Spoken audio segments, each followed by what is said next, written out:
Hey, what is going on, ladies and gentlemen? Welcome back to another event video. This time we'll be talking about the anniversary of our favorite cancerous and toxic game, Overwatch, and what we'll be getting on May 22nd when we hit the second anniversary. So I was going to make this when we got the leak in Portuguese, and I even had a joke lined up for that, but then I had to take it down a notch, because I had to just sort of sit there and think, hey, we don't actually have any information about this event, so is it too clickbaity to say here's everything you need to know?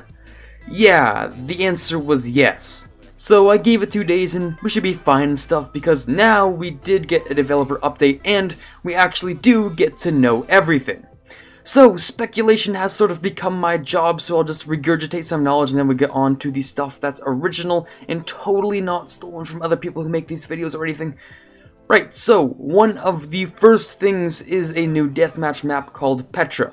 Now, this is an actual place in the world, but for anyone who's played Civilization 5, you've probably heard that first mentioned in that game. So, just to give you an idea of what Petra will probably look like, here's a picture of it in real life. And now, this is what it looks like on the inside, which is also really super duper cool. I'm sure the Blizzard team is going to make it look less like a desert on the inside and maybe add some gold coloring and all that sort of thing. Either way, it'll probably be really cool because the map will be increasingly dangerous as the game goes on. I have no clue exactly what that means, but maybe rooms will close off and traps will spawn, and maybe hazards like flamethrowers or some sort of damaging garbage things that are going to lead to a lot of stupid kills that'll probably delete the game mode as fast as it comes. But that also doesn't come without its benefits either, since there is a mega health pack in the center of the map. Doesn't make much sense to me if it just provides like 500 health, since most deathmatch heroes can suffice with just a large pack.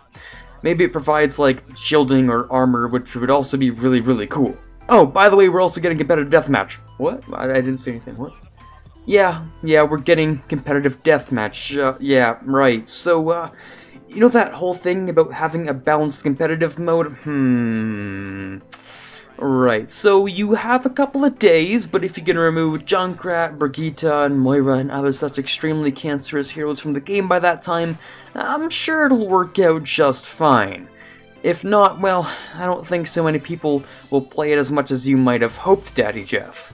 He doesn't make much mention about balancing Deathmatch, which makes me very concerned since I almost entirely stopped playing Deathmatch since the release of Brigitte. Hopefully it goes just fine and we can have a great fun time, and generally I just hope it doesn't suck. So something I'm sure a lot of you knew already, throwback to the leaks and official teaser and all that stuff, is that we are getting a very special kind of anniversary loot box. So I think just by the way that Daddy Jeff speaks his Englishy words is that the first loot box is guaranteed an anniversary item. Well, maybe it's actually in every loot box, which would be even better since being able to unlock every single item in this video game causes a couple of issues with diluting the rewards from loot boxes. And yes, you heard me right, Blizzard says, hey, we heard you guys like events, so we put events into another event. We can effectively receive every loot box unlockable item in the game from these anniversary loot boxes, which is, I know, completely ridiculous and really exciting. Earlier there was a rumor that you can only get like the last year's event items like Witch Mercy and Lucio's Summer Game skins, but if I understand him right, we are getting the ability to unlock any item from any previous event ever. Not only that, but if you have your saved up credits, this is the best time to go on a ridiculous splurge of all of it. I know myself I might have to betray all my morals and just end up buying at least just a few loot boxes because I really want that particular Pharah skin, but I just don't have the number of credits for it right now. I know, it's heathenous, but sometimes a man's gotta do what he's gotta do for that Qinglong Pharah skin, okay? Don't judge me. Right. So, let's just move on to the game mode thing. So, Daddy Jeff said we're going to be getting all of our favorite game modes and PvE like Maze Snowball Offensive, Attribution, Insurrection, Junkenstein's Revenge, and other such things. For the PvE, we'll also be allowed to use the Endless and All Heroes modes for their respective events. Personally, I really liked Maze Yeti Hunt, or at least I kind of remember liking it for the most part, so click that thing I'm putting in the top right just to let me know if you liked or disliked it, because sometimes I like knowing these things, totally not to compile a list of things people like or not, because that would be weird, right? Yeah. Moving on from the game modes, we have the events, items, and legendaries. This year we are getting 8 brand new legendary skins for our beloved heroes. Yes, that was 8, which is more than I think most other events get on the second year around. So obviously we already have one of the 8, which is Junkrat, as we saw with this piratey sort of getup that we received during his teaser.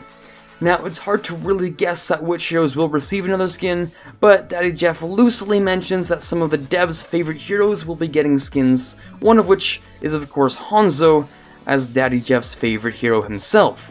Now, Hanzo has had a really good year for skins, since I think he has like 3 legendary event ones now, and he also got another skin this year added just for the fun of it.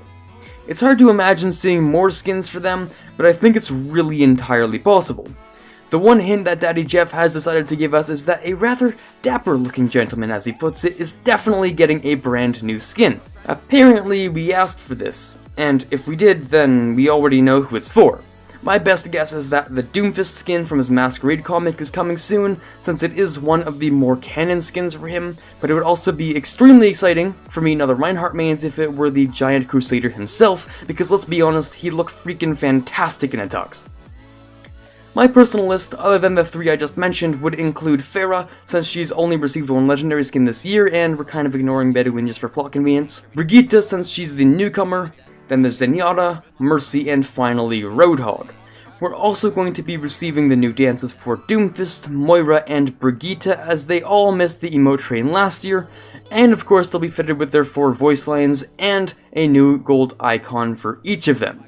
And with that, it appears that everything we have to our knowledge has been shared and gone through very thoroughly. If you have any questions about anything I might have missed, of course feel absolutely free to comment down below any concerns or just about anything you'd like to know. Also, I do want you to comment down below who you think is getting that dapper new skin and why, followed by your top 5 list of heroes that you want to get new skins in this year's anniversary.